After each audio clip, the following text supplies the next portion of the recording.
conscious human action. Is the human being, in his thinking and acting, spiritually free, or is he compelled by the iron necessity of purely natural law? There are few questions upon which so much sagacity has been brought to bear. The idea of the freedom of the human will has found enthusiastic supporters and stubborn opponents in plenty. There are those who, in their moral fervor, label anyone an individual of limited intelligence who can deny so patent a fact as freedom. Opposed to them are others who regard it as the acme of unscientific thinking for anyone to believe that the uniformity of natural law is broken in the sphere of human action and thinking.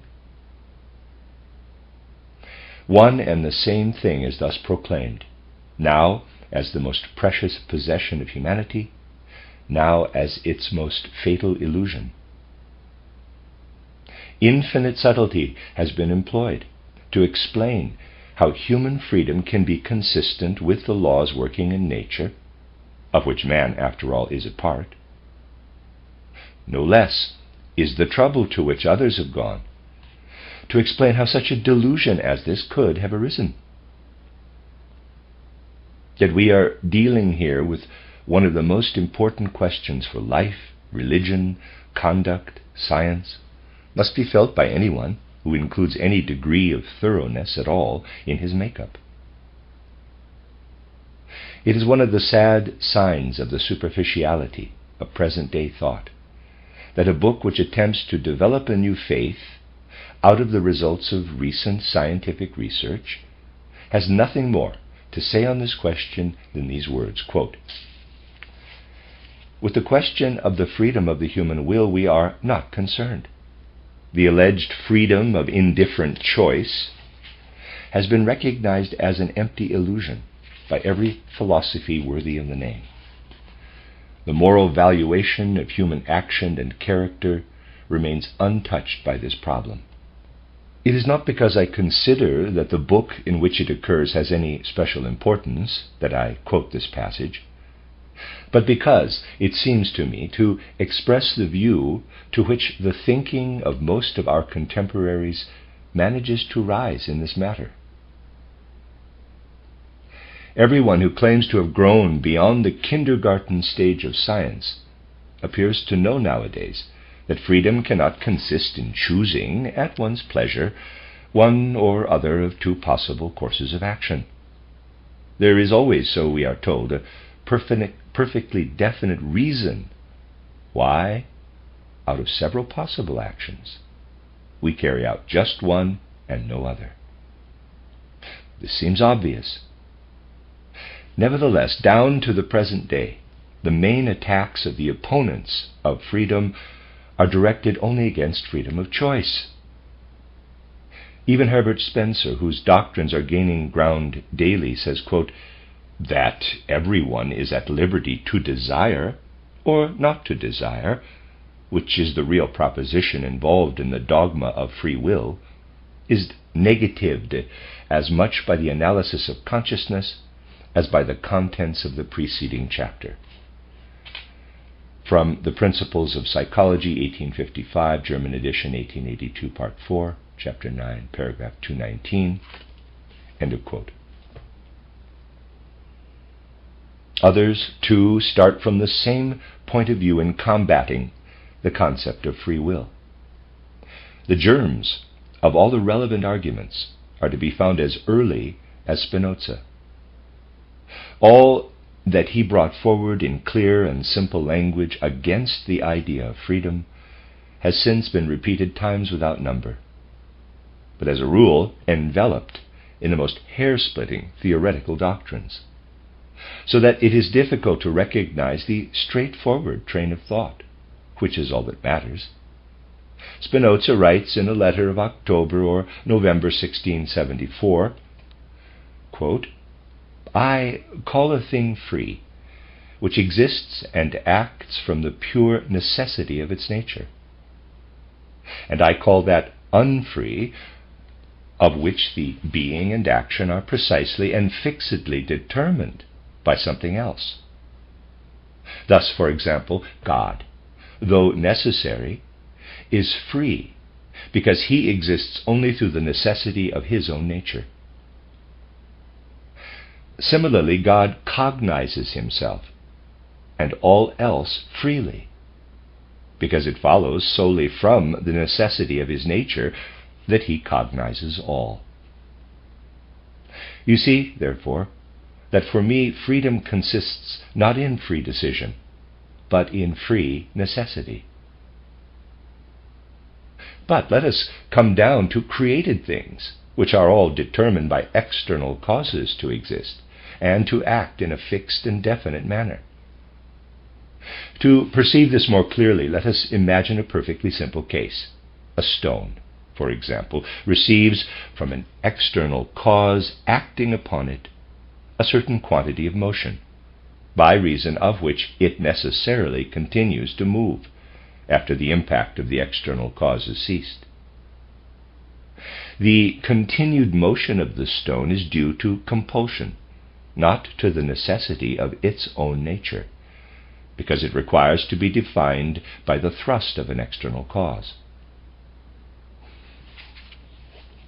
What is true here for the stone is true also for every other particular thing, however complicated and many-sided it may be. Namely, that everything is necessarily determined by external causes to exist and to act in a fixed and definite manner. Now, please, suppose that this stone, during its motion, thinks, and knows that it is striving to the best of its ability to continue in motion. This stone, which is conscious only of its striving, and is by no means indifferent, will believe that it is absolutely free, and that it continues in motion for no other reason than its own will to continue.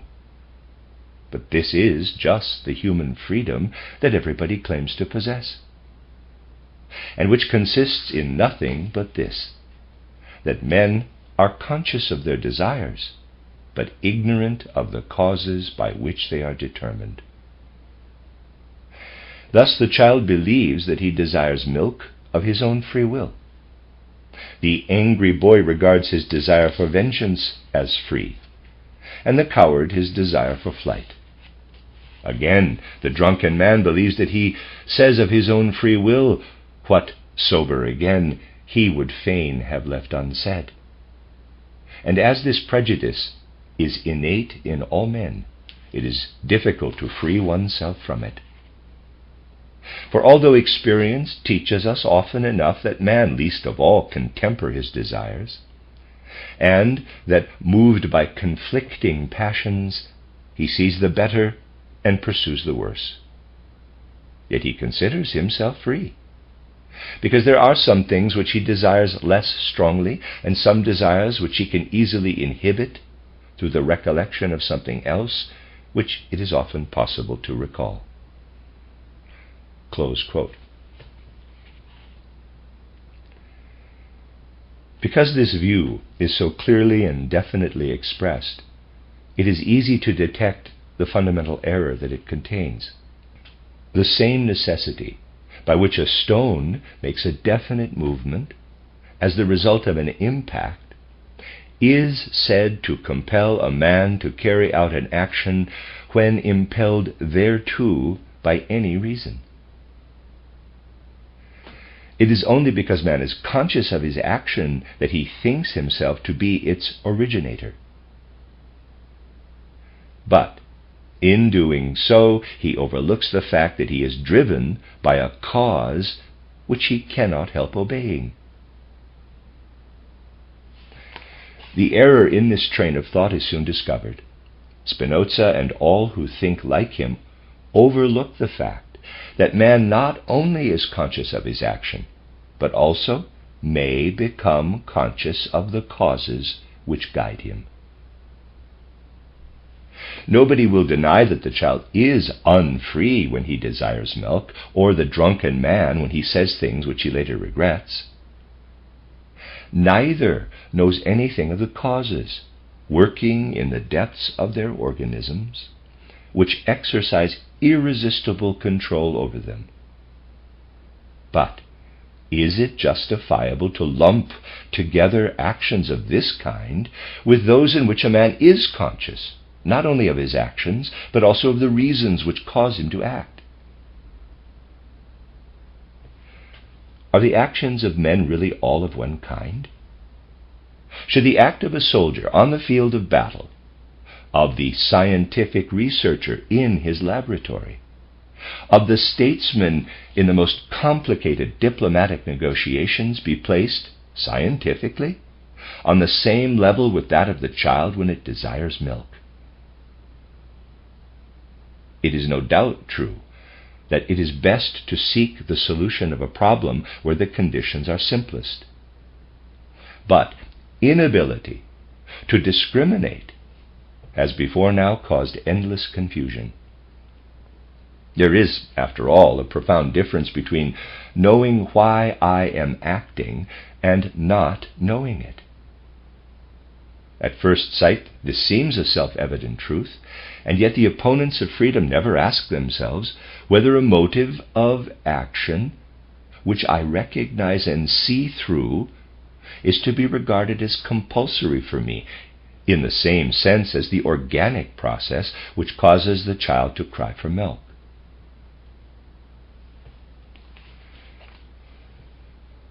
Edward von Hartmann asserts that the human will depends on two chief factors, the motives and the character. And footnote, this is from Phänomenologie des sittlichen Bewusstseins, page 451 by Edward von Hartmann, end of footnote. If one regards people as all alike, or at any rate the differences between them as negligible, then their will appears to be determined from without, that is to say, by the circumstances which come to meet them. But if one bears in mind that a person adopts an idea or mental picture as the motive of his action only if his character is such that this mental picture arouses a desire in him, then he appears as determined from within and not from without. Now, because in accordance with his character, a person must first adopt as a motive a mental picture given to him from without, he believes he is free, that is, independent of external impulses.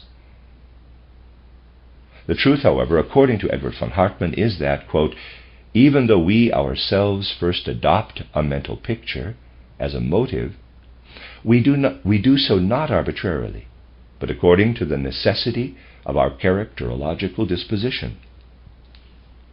That is, we are anything but free. Close quote. Here again, the difference between motives which I allow to influence me only after I have permeated them with my consciousness, and those which I follow without any clear knowledge of them, is absolutely ignored. This leads us straight to the standpoint from which the subject will be considered here. Have we any right to consider the question of the freedom of the will by itself at all? And if not, with what other question must it necessarily be connected? If there is a difference between a conscious motive of action and an unconscious urge, then the conscious motive will result in an action which must be judged differently from one that springs from blind impulse. Hence, our first question will concern this difference. And on the result of this inquiry will depend what attitude we shall have to take toward the question of freedom proper. What does it mean to have knowledge of the reasons for one's action? Too little attention has been paid to this question, because, unfortunately, we have torn into two what is really an inseparable whole. man. We have distinguished between the knower and the doer, and have left out of account precisely the one who matters most of all, the knowing doer. It is said that man is free when he is controlled only by his reason and not by his animal passions. Or, again, that to be free means to be able to determine one's life and action by purposes and deliberate decisions. Nothing is gained by assertions of this sort.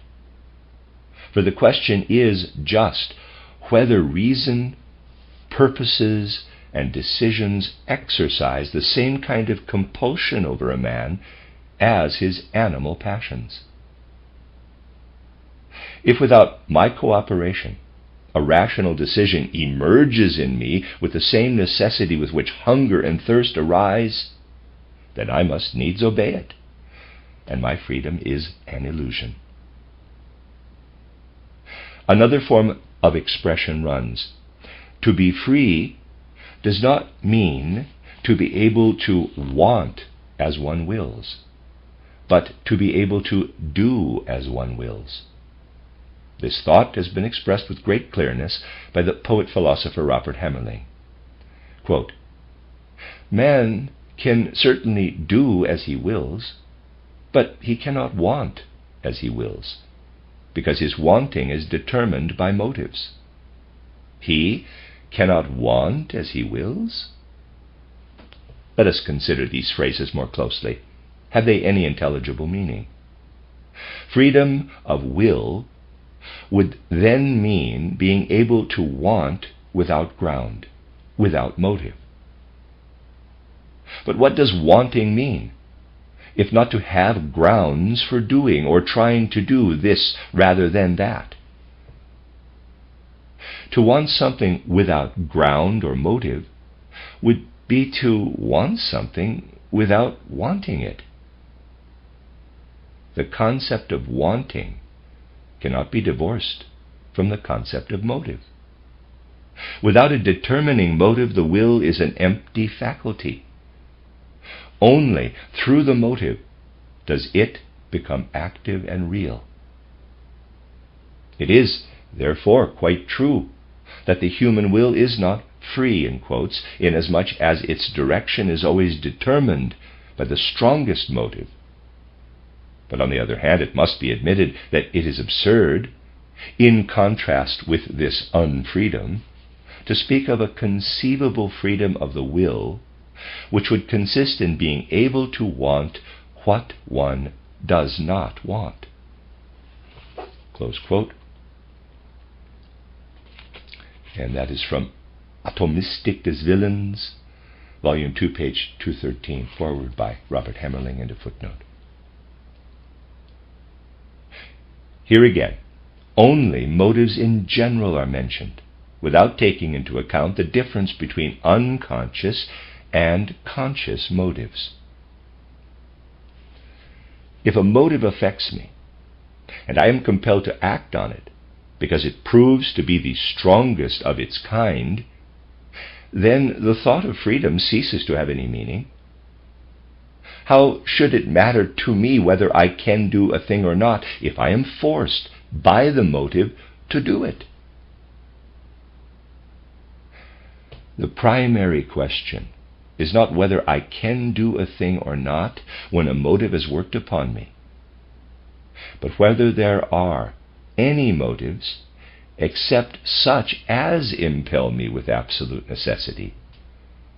If I am compelled to want something, then I may well be absolutely indifferent as to whether I can also do it.